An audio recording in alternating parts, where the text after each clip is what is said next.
നമസ്കാരം. അമേരിക്ക സ്വയം ആരാണെന്നാണ് കരുതിയിരിക്കുന്നത്? മറ്റൊരു രാജ്യത്തിന്റെ പരമാധികാരത്തെ ചോദ്യം ചെയ്യാൻ നിങ്ങൾക്ക് ആരാണ് അധികാരം തന്നത്? ഇത് ഇന്നും ഇന്നലെയും അമേരിക്ക തുടങ്ങിയ ഒരു പരിപാടിയല്ല. പല രാജ്യങ്ങളെയും മുച്ചോട് മുടിപ്പിച്ചത് ഇങ്ങനെയൊക്കെ തന്നെയാണ്. പക്ഷെ എല്ലാ കാലവും നിങ്ങൾ കരുതിയത് മാത്രമാണ് നടക്കുക എന്നില്ലല്ലോ. ചെയ്തു കൂട്ടിയതിനൊക്കെ തക്ക പ്രതിഫലം വാങ്ങിക്കൊണ്ടിരിക്കുകയാണ് അമേരിക്കയും പ്രസിഡന്റ് ട്രംപും എന്ന കാര്യം ആദ്യം തന്നെ പറയട്ടെ. അപ്പോഴാണ് പുതിയ വിവാദം മുറുകെ പിടിച്ചത്. എന്താണ് വിഷയമെന്ന് നിങ്ങൾക്ക് എല്ലാവർക്കും മനസ്സിലായി കാണുമല്ലോ അല്ലെ? നമുക്ക് നോക്കാം. വെനസ്വേലൻ പ്രസിഡന്റ് നിക്കോളാസ് മഡുറോയെയും പത്നി സീലിയ ഫ്ലോറസിനെയും തടവിലാക്കിയ അമേരിക്കൻ സൈനിക നടപടിയും തുടർന്ന് പ്രസിഡന്റ് ഡൊണാൾഡ് ട്രംപ് നടത്തിയ അവകാശവാദങ്ങളും അന്താരാഷ്ട്ര തലത്തിൽ വലിയ നയതന്ത്ര പ്രതിസന്ധിക്ക് കാരണമായിരിക്കുകയാണ്. 26 ജനുവരി ആദ്യവാരം നടന്ന ഈ അപ്രതീക്ഷിത ഓപ്പറേഷനെ ബുദ്ധിപരമായ നീക്കം എന്ന് വിശേഷിപ്പിച്ച ട്രംപ് മഡുറോയെ ന്യൂയോർക്കിലെ കോടതിയിൽ വിചാരണ ചെയ്യുമെന്ന് പ്രഖ്യാപിച്ചു. ഈ സംഭവം പുറത്തു വന്നതോടെ ലാറ്റിൻ അമേരിക്കൻ രാജ്യങ്ങൾ മുതൽ യൂറോപ്യൻ യൂണിയൻ വരെ ശക്തമായ പ്രതിഷേധവും ആശങ്കയുമായി രംഗത്തെത്തുകയും ചെയ്തിട്ടുണ്ട്. കേരളത്തിൽ പോലും അതിന്റെ അലയൊലികൾ വന്നു എന്നതാണ് യാഥാർത്ഥ്യം. അന്താരാഷ്ട്ര നിയമങ്ങൾ പ്രകാരം ഒരു രാജ്യത്തിന് മറ്റൊരു പരമാധികാര രാജ്യത്തിന്റെ തലവനെ ഇത്തരത്തിൽ തടവിലാക്കാൻ അവകാശമില്ല എന്നതാണ് പ്രധാനമായിട്ട് നമ്മൾ മനസ്സിലാക്കേണ്ടത്.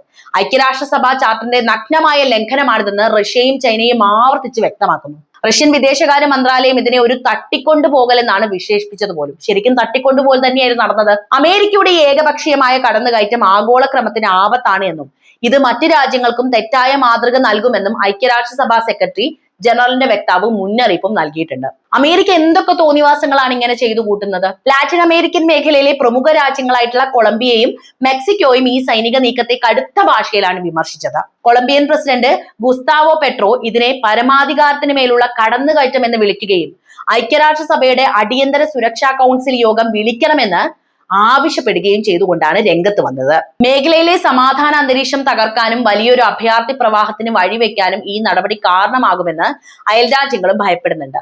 അതേസമയം വെനസ്വേലയിലെ പ്രതിപക്ഷ നേതാക്കൾ ഈ നീക്കത്തെ സ്വാഗതം ചെയ്യുന്നുണ്ട് എങ്കിലും ഒരു വിദേശ ശക്തി ഭരണാധികാരിയെ മാറ്റുന്നതിലെ ജനാധിപത്യ വിരുദ്ധത ലോകമെമ്പാടും വലിയ രീതിയിൽ ചർച്ചയാകുന്നുണ്ട്.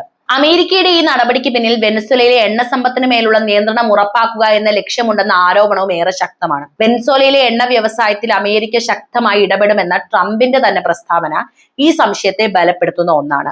ആധുനിക കാലഘട്ടത്തിലും സൈനിക ശക്തി ഉപയോഗിച്ച് ഭരണം അട്ടിമറിക്കുന്ന ശൈലി ലോകക്രമത്തെ പിന്നോട്ട് നയിക്കുമെന്നാണ് രാഷ്ട്രീയ നിരീക്ഷകരുടെ വിലയിരുത്തൽ. മഡുറോയ്ക്കെതിരെയുള്ള മയക്കുമരുന്ന് കടത്ത് ആരോപണങ്ങളാണ് അമേരിക്കൻ നടപടിക്ക് ന്യായീകരണമായി ചൂണ്ടിക്കാണിക്കുന്നത് എങ്കിലും അത് അന്താരാഷ്ട്ര കോടതികൾക്ക് വഴിയല്ലാതെ സൈനികമായി നടപ്പിലാക്കിയത് നിയമവിരുദ്ധമാണെന്ന വാദത്തിൽ ഭൂരിഭാഗം രാജ്യങ്ങളും ഇന്നും ഉറച്ചു നിൽക്കുന്നുണ്ട്. നിക്കോളാസ് മഡുറോയെ പിടികൂടിയ അമേരിക്കൻ നടപടി അന്താരാഷ്ട്ര നിയമവ്യവസ്ഥയിൽ സമാനതകളില്ലാത്ത ഒരു പ്രതിസന്ധി തന്നെയാണ് ഇപ്പോൾ സൃഷ്ടിച്ചിരിക്കുന്നത്. ഈ വിഷയത്തിൽ ഐക്യരാഷ്ട്രസഭ സുരക്ഷാ കൗൺസിൽ വിളിച്ചു ചേർത്ത അടിയന്തര യോഗത്തിൽ ലോകശക്തികൾ രണ്ട് തട്ടിലായി പിരിഞ്ഞു നിൽക്കുന്ന കാഴ്ചയാണ് കണ്ടത്. മഡുറോയെ ഒരു ക്രിമിനലായി കണ്ട് വിചാരണ ചെയ്യാനുള്ള അമേരിക്കയുടെ നീക്കം അന്താരാഷ്ട്ര നിയമങ്ങളുടെ ലംഘനമാണോ അതോ നീതി നടപ്പിലാക്കലാണോ എന്നതിനെ കുറിച്ചുള്ള വലിയ തർക്കങ്ങളും നിലനിർത്തുന്നുണ്ട്. നിയമപരമായിട്ട് നോക്കുകയാണെങ്കിൽ ഒരു രാജ്യത്തിന്റെ തലവന് അന്താരാഷ്ട്ര തലത്തിൽ ലഭിക്കുന്ന പരമാധികാര പ്രതിരോധമാണ് ഇവിടുത്തെ പ്രധാനപ്പെട്ട ചർച്ചാ വിഷയം. ഒരു വിദേശ കോടതിക്കും മറ്റൊരു രാജ്യത്തെ ഭരണാധികാരിക്കെതിരെ സൈനിക നടപടി സ്വീകരിക്കാനോ അറസ്റ്റ് ചെയ്യാനോ സാധാരണഗതിയിൽ അനുവാദമില്ല. യുണൈറ്റഡ് നേഷൻസ് ചാർട്ടറിലെ ആർട്ടിക്കിൾ 2.4 പ്രകാരം ഒരു രാജ്യത്തിന്റെ രാഷ്ട്രീയ സ്വാതന്ത്ര്യത്തിനെതിരെയോ പ്രാദേശിക അഖണ്ഡതയ്ക്കെതിരെയോ ബലപ്രയോഗം നടത്തുന്നത് നിരോധിച്ചിട്ടുണ്ട്. മഡുറോയെ പിടികൂടാൻ അമേരിക്ക നടത്തിയ സൈനിക നീക്കം ഒരു തത്വത്തിന്റെ ലംഘനമാണെന്നാണ് നിയമവിദഗ്ധർ ചൂണ്ടിക്കാണിക്കുന്നത്. മയക്കുമരുന്ന് കടത്ത് ആരോപണങ്ങൾ ഉണ്ടെങ്കിൽ പോലും അത് അന്താരാഷ്ട്ര ക്രിമിനൽ കോടതി വഴിയാണ് കൈകാര്യം ചെയ്യേണ്ടിയിരുന്നത് എന്ന് ഭൂരിഭാഗം രാജ്യങ്ങളുടെയും നിലപാടാണ്. അല്ലാതെ ഇവർ ചെയ്യുന്നത് എന്താണ് അല്ലെ? ഐക്യരാഷ്ട്രസഭയിൽ റഷ്യയും ചൈനയും ഈ നടപടിക്കെതിരെ കടുത്ത നിലപാട് സ്വീകരിച്ചിട്ടുണ്ട്. അമേരിക്കയുടേത് വെറുമൊരു ബുദ്ധിപരമായ ഓപ്പറേഷൻ അല്ല, മറിച്ച് ലോകമെമ്പാടുമുള്ള ജനാധിപത്യ പ്രക്രിയയെ അട്ടിമറിക്കുന്ന സ്റ്റേറ്റ് ടെററിസം ആണെന്ന് റഷ്യൻ പ്രതിനിധി ആരോപിച്ചു. അതേസമയം വെനസ്വേലയിലെ ജനങ്ങളെ സ്വേച്ഛാധിപത്യത്തിൽ നിന്ന് മോചിപ്പിക്കാനാണ് തങ്ങൾ ശ്രമിക്കുന്നതെന്നും മഡുറോയുടെ ഭരണം നിയമവിരുദ്ധമാണെന്നുമാണ് അമേരിക്കയുടെ വാദം. വെനസ്വേലയുടെ സ്വർണ്ണശേഖരവും എണ്ണ സമ്പത്തും ലക്ഷ്യമിട്ടിട്ടുള്ള ഒരു നീക്കമായി ഇതിനെ കാണുന്നവരും കുറവല്ല. അന്താരാഷ്ട്ര ക്രിമിനൽ കോടതിയുടെ ഇടപെടലാണ് ഇപ്പോൾ ലോകം ഉറ്റുനോക്കുന്ന ഒരു പ്രധാനപ്പെട്ട കാര്യം. അമേരിക്കൻ മണ്ണിൽ വെച്ച് ഒരു വിദേശ ഭരണാധികാരിയെ വിചാരണ ചെയ്യുന്നത് ഭാവിയിൽ ആഗോളതലത്തിൽ വലിയ പ്രത്യാഘാതങ്ങൾ ഉണ്ടാക്കും. മറ്റു രാജ്യങ്ങളും സമാനമായ രീതിയിൽ വിദേശ നേതാക്കളെ വേട്ടയാടാൻ തുടങ്ങിയാൽ അത് നയതന്ത്ര ലോകത്തെ ആകെ തകർക്കുമെന്ന മുന്നറിയിപ്പും ഉയർന്നിട്ടുണ്ട്. അന്താരാഷ്ട്ര നിയമങ്ങൾ ശക്തമായി നിലനിൽക്കുന്ന ഒരു ലോകക്രമത്തിൽ ഇത്തരം ഏകപക്ഷീയമായ സൈനിക ഇടപെടലുകൾ എത്രത്തോളം നിലനിൽക്കുമെന്നത് വരും ദിവസങ്ങളിൽ UN ചർച്ചകളിൽ നിന്ന് മാത്രമേ നമുക്ക് വ്യക്തമാക്കാൻ കഴിയുന്നുള്ളൂ. അമേരിക്കയും വെനസ്വേലയും തമ്മിൽ അസ്വാരസ്യങ്ങൾ തുടങ്ങിയിട്ട് കുറച്ചു കാലമായി. ഇവർ തമ്മിലുള്ള ബന്ധം പതിറ്റാണ്ടുകളായി വളരെ സങ്കീർണവും സംഘർഷഭരിതവും തന്നെയാണ്. ഈ പ്രശ്നത്തിന്റെ കാതൽ രാഷ്ട്രീയവും സാമ്പത്തികവുമായ നിരവധി ഘടകങ്ങൾ ചേർന്നതാണ് കേട്ടോ. പ്രധാനമായും വെനസ്വേലയിലെ ഭരണരീതിയും അവിടുത്തെ ജനാധിപത്യ പ്രക്രിയയുമാണ് അമേരിക്കയുടെ പ്രധാന വിമർശന വിഷയം. വെനസ്വേലൻ പ്രസിഡന്റ് നിക്കോളാസ് മഡുറോയുടെ ഭരണം സ്വേച്ഛാധിപത്യപരമാണെന്നും അവിടെ മനുഷ്യാവകാശ ലംഘനങ്ങൾ നടക്കുന്നുണ്ട് എന്നും അമേരിക്ക ആരോപിക്കുന്നു. പ്രത്യേകിച്ചും വെനസ്വേലയിൽ നടന്ന തെരഞ്ഞെടുപ്പുകൾ സുതാര്യമല്ലെന്നും കൃത്രിമം നടന്നതായും അമേരിക്കയും പല പാശ്ചാത്യ രാജ്യങ്ങളും വിശ്വസിക്കുന്നുണ്ട്. ഇതിന്റെ ഭാഗമായി പ്രതിപക്ഷ നേതാക്കളെ പിന്തുണയ്ക്കുന്ന നിലപാടാണ് അമേരിക്ക എന്നും സ്വീകരിച്ചിട്ടുള്ളത്. മറ്റൊരു പ്രധാന വിഷയം വെനസ്വേലയിലെ എണ്ണ സമ്പത്ത് തന്നെയാണ്. ഇത് തന്നെയാണ് അമേരിക്കയുടെ പ്രധാനപ്പെട്ട വിഷയം. ലോകത്തിലെ ഏറ്റവും വലിയ എണ്ണ നിക്ഷേപമുള്ള രാജ്യങ്ങളിൽ ഒന്നാണ് വെനസ്വേല. മഡുറോ സർക്കാരിന് മേൽ സമ്മർദ്ദം ചെലുത്താനായി അമേരിക്ക വെനസ്വേലയുടെ എണ്ണ മേഖലയ്ക്ക് മേൽ കടുത്ത സാമ്പത്തിക ഉപരോധങ്ങൾ ഏർപ്പെടുത്തിയിട്ടുണ്ട്. പല രാജ്യങ്ങളോടും അമേരിക്ക ചെയ്യുന്നത് ഇതേ നടപടി തന്നെയാണല്ലോ.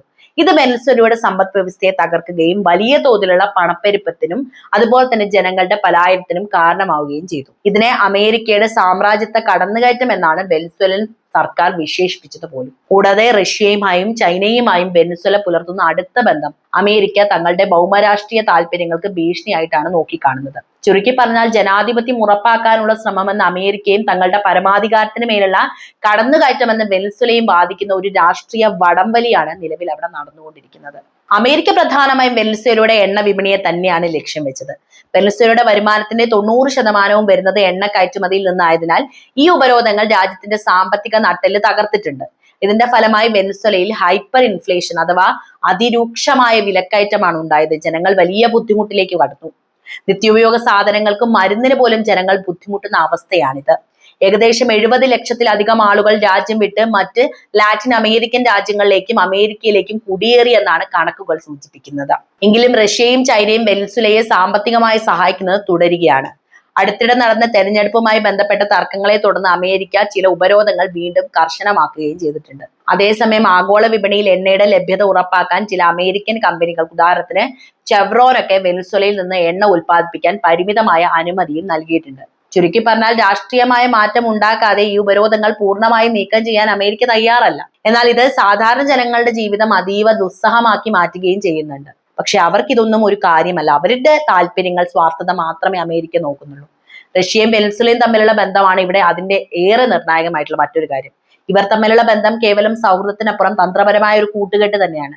അമേരിക്കൻ ഉപരോധങ്ങൾ മൂലം വെനസ്വേല ഒറ്റപ്പെട്ടപ്പോഴൊക്കെ അവർക്ക് ഏറ്റവും വലിയ താങ്ങായി നിന്നത് റഷ്യയാണ്. പ്രധാനമായും വെനസ്വേലയുടെ എണ്ണ വ്യാപാരത്തിനാണ് റഷ്യയുടെ ഇടപെടൽ നിർണായകമായത്. അമേരിക്കൻ ഉപരോധം മറികടന്ന് രാഷ്ട്രീയ വിപണിയിൽ എണ്ണ വിൽക്കാൻ റഷ്യൻ കമ്പനികൾ വെനസ്വേലയെ സഹായിക്കുന്നുണ്ട്. ഇതിനു പുറമെ വെനസ്വേലയ്ക്ക് വലിയ തോതിൽ സാമ്പത്തിക വായ്പകൾ നൽകുന്നതും റഷ്യ തന്നെയാണ്. സൈനിക മേഖലയിലും റഷ്യയുടെ സാന്നിധ്യം ഏറെ ശക്തമാണ്. അത്യാധുനിക ആയുധങ്ങളും മിസൈൽ പ്രതിരോധ സംവിധാനങ്ങളും പരിശീലനവും നൽകുന്നതിലൂടെ വെനസ്വേലൻ സൈന്യത്തെ റഷ്യ ശക്തിപ്പെടുത്തുകയും ചെയ്യുന്നുണ്ട്. രാഷ്ട്രീയമായി നോക്കിയാൽ ഐക്യരാഷ്ട്രസഭയുടെ സുരക്ഷാ കൗൺസിൽ വെനസ്വേലയ്ക്കെതിരെ വരുന്ന നീക്കങ്ങളെ തങ്ങളുടെ വീറ്റോ അധികാരം ഉപയോഗിച്ച് റഷ്യ പ്രതിരോധിക്കുന്നു എന്ന് നമ്മൾ കൃത്യമായിട്ട് പറയേണ്ടിയിരിക്കുന്നു. അമേരിക്കയുടെ തൊട്ടടുത്ത് തങ്ങൾക്ക് വിശ്വസിക്കാവുന്ന ഒരു പങ്കാളിയായി നിലനിർത്തുക എന്നത് റഷ്യയുടെ ഭൗമരാഷ്ട്രീയ താല്പര്യം തന്നെയാണ്. എന്നാൽ 2026 ജനുവരിയിലെ പുതിയ സാഹചര്യത്തിൽ അമേരിക്കൻ സൈന്യം നിക്കോളാസ് മഡുറോയെ പിടികൂടിയതിനെ തുടർന്ന് റഷ്യ ഈ വിഷയത്തിൽ അതിശക്തമായ പ്രതിഷേധം തന്നെയാണ് രേഖപ്പെടുത്തുന്നത്. അത് വലിയ രീതിയിലുള്ള യുദ്ധത്തിലേക്ക് എത്തുമോ എന്ന ഡൗട്ട് പോലും ആളുകൾക്കുണ്ട്. അമേരിക്കയുടെ ഈ നീക്കം അന്താരാഷ്ട്ര ചട്ടങ്ങളുടെ ലംഘനമാണെന്ന് റഷ്യ കൃത്യമായിട്ട് പറയാനുള്ള ധൈര്യവും കാണിച്ചിട്ടുണ്ട്. അപ്പോൾ എന്തായിരിക്കും ഇനി അമേരിക്കയുടെ ഭാവി? അതുപോലെ വെനസ്വേലയിൽ എന്തായിരിക്കും ഇനി രാഷ്ട്രീയ പ്രതിസന്ധികൾ? നമുക്കറിയാവുന്നതാണ്, കേരളത്തിൽ പോലും അതിന്റെ പ്രതിഷേധങ്ങൾ അലയൊലിക്കുകയാണ്. അതായത് മറ്റൊരു രാഷ്ട്രത്തിന്റെ പരമാധികാരത്തിന് മേൽ കൈകടത്താൻ അമേരിക്കയ്ക്ക് ആരാണ് അധികാരം നൽകിയത്? അവർ സ്വയം വിചാരിക്കുന്നത് അവർ ലോക പോലീസ് ആണെന്നാണ്. പക്ഷെ ആരാണ് അധികാരം നൽകിയത് എന്ന ചോദ്യം പ്രസക്തമാവുകയാണ്. ഈ വിഷയത്തിൽ നിങ്ങളുടെ നിലപാട് അറിയാൻ താല്പര്യമുണ്ട്. എന്ത് തന്നെയായാലും കമന്റ് ആയിട്ട് രേഖപ്പെടുത്തുക. മറ്റൊരു വീഡിയോയുമായി വീണ്ടും എത്താം. നന്ദി.